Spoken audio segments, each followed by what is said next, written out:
Benicio, Parañaque City. Nangangamuhan lang po muna ako doon. Titinda po ako. Ngayon na nagkaroon ako ng puhunan, lumipat na po ako na isang area dito sa Jamie. At dito po ako tinda ng siomai karton. So ilang taon ka na po kuya nag-siomai karton? 10 years na, may na po. Sa isang patong, ilan yung laman nun? Sa 120, 120. 125.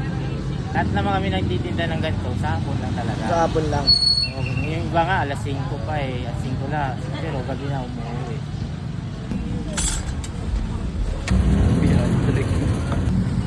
So ayun, pang-anim na natin tagar. Lasang-lasa yung pork. Bisa. Parang tisa.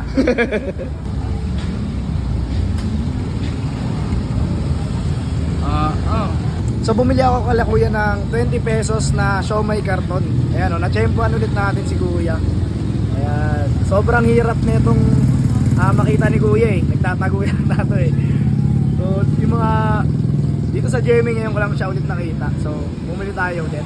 Ayan o. Kaya siya tinawag na siomai karton, hindi dahil lasa siyang karton, kung hindi para siyang karton. So ayan. Homemade daw ni kuya to guys. Ayan o, homemade daw yan ni kuya. Sa isang ganto, 3 pesos. Na dating dos. Dati dos lang to eh. Let's go. Iba talaga yung lasa ng siomai karton guys. Masarap. Kumbaga hindi mo siya pwedeng i-compare dun sa typical na siomai eh. Ayan o. Patungan mo ng sili ko. Ayan o. Ayan o. Ayan o. Ayan o. Ay.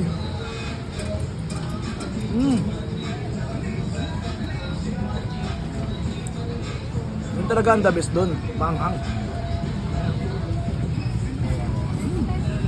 Ang dami niya na. Masarap. Opo. Lagi ka ba nabili dito kay La Kuya? Opo. Anong school mo tayo? ASAP po. ASAT?